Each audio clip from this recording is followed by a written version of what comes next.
The day I saw my name missing from the will, I didn't scream, I didn't beg. Because deep down, I already knew I wasn't the favorite, I was just the fallback. Even after I paid off their entire $80,000 mortgage, quietly, without asking for anything in return. But the final insult, a text from mom asking for more, that's when I decided, no more silence. I used to believe that loyalty would eventually be recognized. Until the day I opened that thick envelope on my parents' dining table.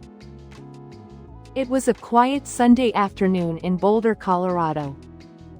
I had just dropped by their home, like I did most weekends, to help my mom, Lorraine, with her never-ending stack of paperwork. She wasn't exactly fluent in anything digital, so I usually handled her bills, sorted her statements, scanned documents. That brick house on Willow Lane, the one I secretly paid off over 3 years, piece by piece. Without ever asking for anything in return, felt more like mine than theirs. "Can you look through these for me?" Mom said, handing over a messy bundle of folders before heading out back to water her succulents. I sat at the old wooden table, sorting, until I noticed it. A cream-colored envelope marked, estate plan and will. I hesitated, not because I wanted to pry, but because I always made sure things were in order. That's who I'd become, the one who held the family together. But when I flipped to the asset distribution page, my stomach turned to ice. Everything, the house, the SUV, the savings account, even Mom's diamond wedding ring, was left to my younger sister, Kayla. Me, not a single mention, just one cold, generic line. "We love both our daughters." I stood up slowly, holding the will. Mom had just walked in. "Julie, did you find the—" She stopped. I didn't raise my voice. I didn't cry. "Is this real?" She froze, her eyes flicked to the paper. My voice came out low, sharp. "I paid off your $80,000 mortgage, quietly, without asking for a thing. And I'm not even in the will." That was the moment everything broke, not with a bang, just with a signature. I placed the will back on the table, not gently, not angrily, just like someone returning a contract they never signed. A declaration of where I stood. "Thanks for showing me," I said, my voice like glass. "Now I know exactly where I rank in this family." No one said a word as I walked to the door. No one followed. No one called out. For the first time in years, I didn't feel hurt, just empty. A hollow sort of silence that settled deep in my chest and refused to move. I didn't go back to that house after that day, not once. 2 weeks passed, no texts, no calls, no apology. It was as if I had been erased the moment I stopped being useful. Then, one evening, my phone buzzed. A message from my father, Charles. "Julie, this month's mortgage is due. Can you send a payment before Friday?"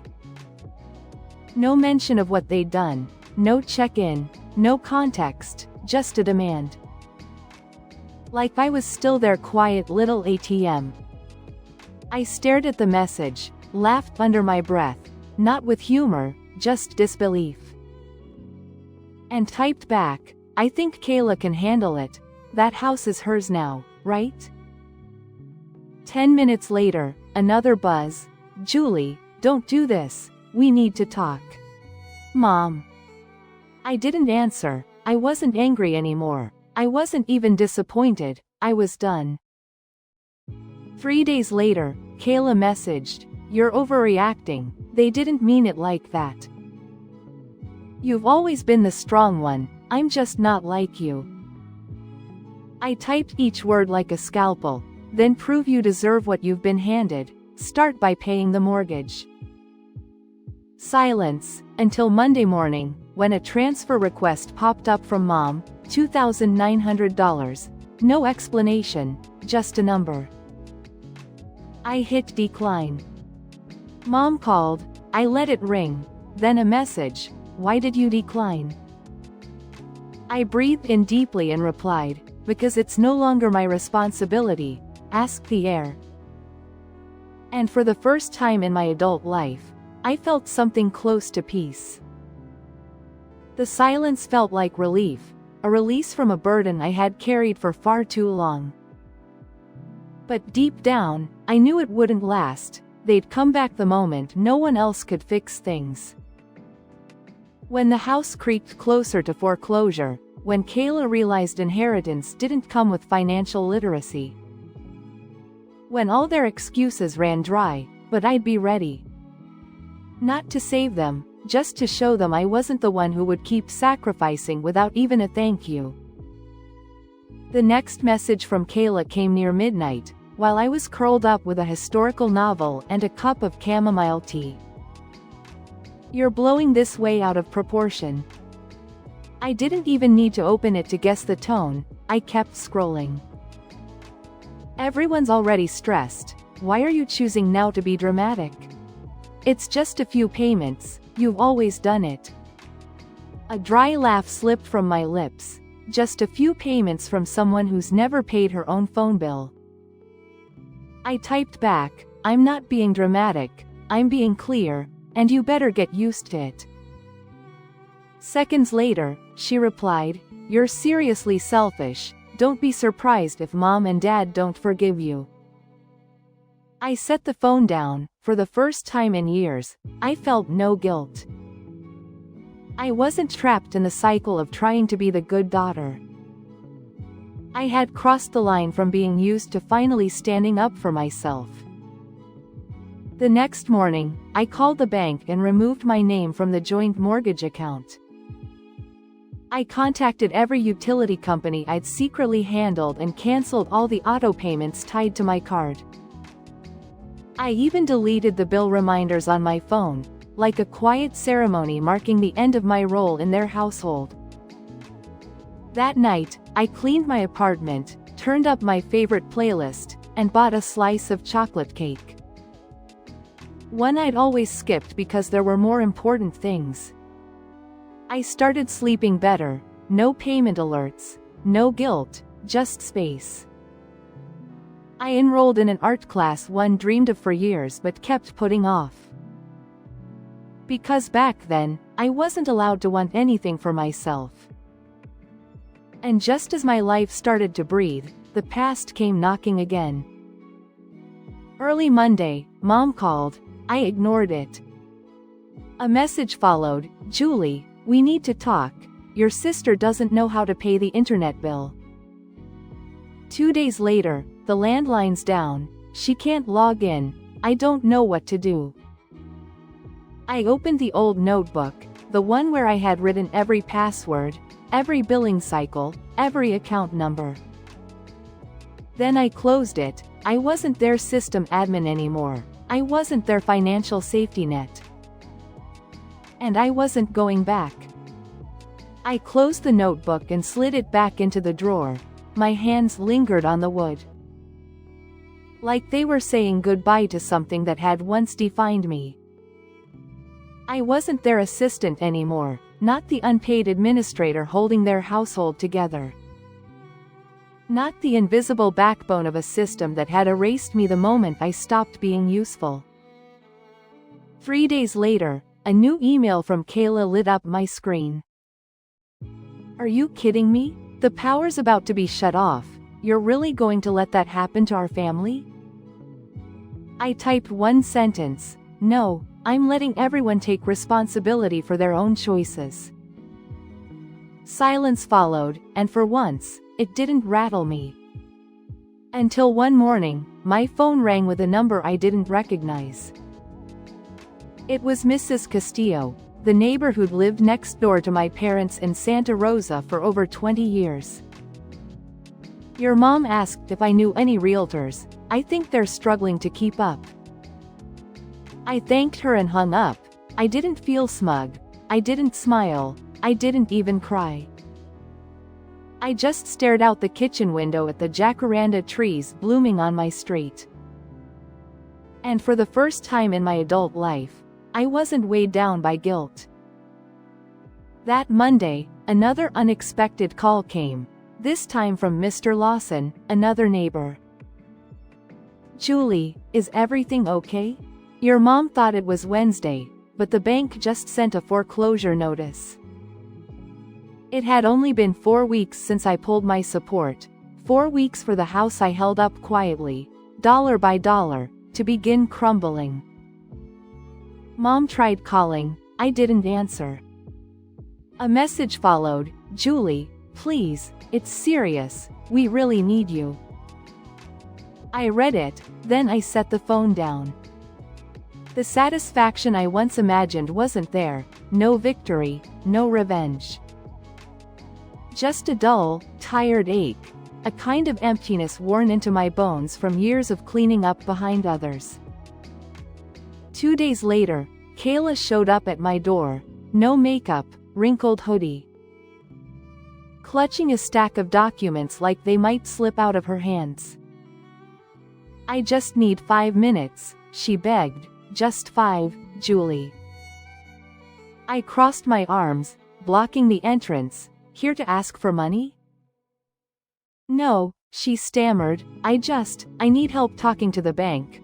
I can't understand the terms, I'm overwhelmed." I tilted my head. "What about your inheritance?" I asked flatly. She looked down. "It's tied up in an investment account. There's a penalty if I withdraw."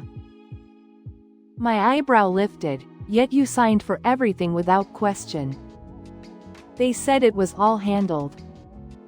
"Exactly," I said. "You didn't think, like always." She went quiet, and I stepped out, not to console her, but to teach her what no one else had. I stepped out and gently pulled the door closed behind me. "This is the lesson you need to learn," I said through the crack. "Everyone stumbles, but no one grows if someone's always there to catch them." "You're really going to let them lose the house?" Kayla's voice cracked. "I'm not letting anything happen. They made their choice, now they live with it." I turned away, leaving her in the hallway of my Oakland apartment building, clutching her folder full of financial messes. 3 days later, I ran into someone familiar at a local photography mixer. Ben Marlowe, an old college acquaintance who'd become a real estate agent. I was about to tell him about my recent exhibit when he paused. "Is your folks' house on Maplewood Drive?" I nodded cautiously. "Yeah. Someone from our team flagged it. Looks like they're scrambling to sell. Lots of deferred maintenance. High foreclosure risk." "You okay?" I gave a tired smile. "I'm fine, they're not." That night, I opened my inbox and found an email from a nonprofit I once interned with, Civic Shelter, helping seniors navigate housing debt. They were recruiting mentors. I stared at the screen for a long time. I didn't want to help my parents. I didn't want to rescue Kayla. But if I could help someone else avoid what I'd gone through, maybe that meant something. I signed up. That Saturday, I'd just wrapped up a workshop and pulled into my parking lot, tea and quiet on my mind. When I saw it, the silver Honda Odyssey I once co-signed for, parked crooked near the curb. I froze. 4 years ago, I saved that car when Dad missed payments, transferred the title to him as a final olive branch. And now, here it was, sitting outside my building like a ghost I didn't summon. I got out slowly. My parents stood near the entrance. Kayla trailed behind them, clutching her bag like it held all their regrets. I said nothing, just crossed my arms and waited. My mom, Nora, spoke first. "Julie, we're sorry, but things are getting out of hand. the bank's coming next week. I gave away my youth, I said, my voice low but sharp. And in return, I got written out like I never existed. My mother's eyes welled with tears. We didn't think it would come to this. Can't you help? Just a few months until things settled down? I shook my head. The wind carried away years of unspoken guilt from my chest. I'm not saying no because I can't help, I said. I'm saying no because if I do, you'll all believe nothing has to change. Kayla finally whispered, I didn't realize it would get so complicated. I thought it just needed time. I looked at her, the sister who always assumed someone else would clean up the mess. I didn't walk away fast, I replied. I warned, I waited, I hoped, and all of you ignored it. There was a long silence, then my mom whispered, so this is really the end. I looked at her, the same woman I once brought medication to, cooked for, drove to late-night visits. And I finally understood the line between being family by blood and being treated like one. I didn't end this, I said softly. You did the moment you decided who deserved to be named and who didn't. No one spoke. I stepped onto the porch, pulled out my keys, and unlocked the door. Before going inside, I turned back one last time. I hope you figure things out, I said, but I'm not your lifeline anymore. I looked at Kayla. If you really want to grow up, this is your chance. I've stepped off the merry-go-round, now it's your turn. Then I walked in and closed the door. There were no tears, no shaking hands, just a quiet kind of peace. But it didn't last long. A week later, Olivia, a co-worker at the art center, messaged me. Julie, are you on Facebook? You need to check your mom's posts. She's saying some unbelievable stuff. My dad posted, Julie used to be the daughter who loved her family, but when we needed her the most, she walked away without a word. The house is on the verge of foreclosure, and she acts like it doesn't matter. Then came Kayla's post, biting and smug. Some people only know how to act kind when they're above you. But when family asks for help, they go quiet. Guess that's the new definition of strength. I gripped my phone tightly. I wasn't angry, not shocked, just exhausted. When guilt didn't work, they turned to public shame. But they forgot something. I wasn't silent anymore. That night, I opened my old Facebook account. No colors, no emojis, no drama, just this. My family is posting a one-sided story, so here's the truth. I attached a photo of the will, Kayla named sole heir. Then snapshots of the mortgage payments, utility bills, insurance documents, all under my name. And finally, a screenshot of the last text Mom sent, asking for $2,900. I ended it with one line, my silence wasn't consent, I was just waiting for the right moment to speak. Within 10 minutes, the first comment appeared, Julie, you seriously paid for all this? I'm in shock. An old classmate added, you've always been the most selfless person, don't let them rewrite the story. It went viral, not because it was scandalous, but because it was real. 2 days later, Carol deleted her posts. Tom deactivated his account. Kayla changed her profile picture to a black and white flower, her signature drama move when things spiral.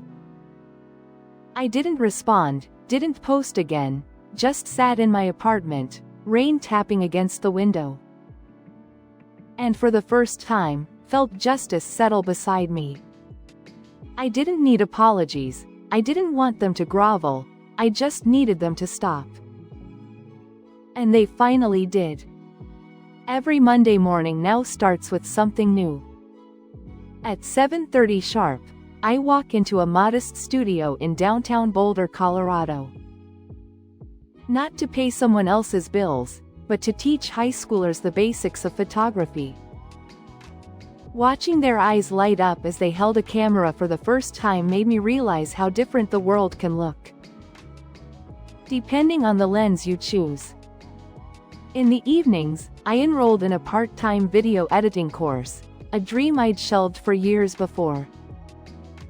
I never had the time or space to be selfish. Now, for the first time in my life, no one expected anything from me, and that felt like freedom.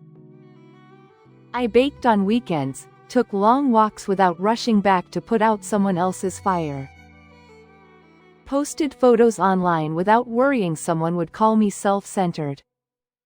I met new friends who knew nothing about my history as the fixer of the family. And because of that, I finally just got to be Julie. Meanwhile, across town, the house on Larch Street began appearing on real estate sites. Marcus, an old classmate who now works in real estate, texted me one evening. "Hey, is that your parents' house listed for $390,000? No offers, looks like it needs major work." I wasn't surprised. No one to fix the wiring, replace the heater, or deal with the leaking roof anymore. No more me. A few days later, I got a quick call from Mrs. Florence, our old neighbor. She mentioned casually, "Oh, I've seen Kayla doing grocery runs for your folks lately. Looks like she moved back in." Poor girl looks overwhelmed. I didn't feel smug. I didn't feel anything. I just took a sip of my still warm coffee. Maybe what Kayla needed most was a taste of the responsibility she used to toss aside. My savings were finally growing. I booked a trip to Vermont for fall foliage photography. Bought the semi-pro camera I used to call a luxury. And for once, I was taking care of myself the way I had once taken care of an entire household. And I wasn't done yet. I wasn't the rescuer anymore. When the real estate app notified me that the house on Willow Creek Drive had dropped another $30,000, I tapped hide notification, closed my phone, and exhaled. It wasn't a sigh of sadness, more like weightlessness, like something had finally slipped off my back. I didn't belong to that place anymore. On a late December afternoon, I took my new camera for a walk around Edgewater Park. The golden light of dusk cut through the bare sycamores, casting long shadows across the water. I lifted my lens and captured a frame. A little boy dashing across a wooden path, his mother laughing behind him. And just like that, something clicked, not in the camera, but inside me. Some things aren't meant to be held onto, especially if they were never really yours. For years, I believed blood was unbreakable, but now I know what makes a family isn't DNA. It's mutual respect, gratitude, and care that goes both ways. I gave everything I had in hopes of being acknowledged. Instead, I became the invisible name left off the will. The dramatic one for finally drawing a line. I never returned to that house, not once. One day, I received a letter. The handwriting on the blue envelope was unmistakable, my mother's. She wrote about sleepless nights, about Dad getting weaker, about not knowing how to fix things. At the end, she scribbled, "If you're willing, I'm still here." I didn't rip it. I didn't respond. I placed it quietly in the drawer beneath my desk. Next to old contact sheets, undeveloped roles, and unfinished ideas that might one day make sense. I didn't hate them. I just couldn't keep offering my whole self to people who only noticed me when they needed saving. Instead, I kept teaching, creating, and photographing. At a cozy exhibit inside a bookstore cafe, someone looked at one of my images and said, "Your pictures feel like they speak for people who never got to speak." And I knew they were right. I've learned to let people carry the consequences of their own choices. And most importantly, I've learned not to look back. My parents, they are still my family on paper, in memory. But they're no longer at the center of every decision I make. Will there be a reunion one day, or will silence remain? I don't know, and it doesn't matter anymore. Because I've come to understand something. Family isn't just the people who share your last name. It's the people who value your presence, who don't treat your love like a job description. Who see you, truly see you, and choose you back. And if no one like that exists in your life, you still have you, and that can be enough. My story isn't a tragedy, it's an awakening. I once believed that love and sacrifice would eventually be recognized. That if I just gave enough, tried enough, worked enough, I'd earn my place. But the truth, no one, not even family, deserves the right to exploit your kindness. Now I live with peace, not because they changed, but because I finally did. I set boundaries, I walked away, I chose myself without guilt, without apology. I used to imagine it sometimes, just once, my mom looking me in the eye and saying, "Julie, you were never invisible, you held us together when we didn't even realize we were falling apart." But that moment never came, so I gave it to myself. And I hope my story reaches anyone out there still waiting for someone to say thank you or finally show up for them. Maybe this is your permission. You don't have to wait. Do you think Nora made the right choice? Was she too harsh, or was this the only way to truly protect herself? Let us know in the comments, and don't forget to follow the channel for more real stories like this.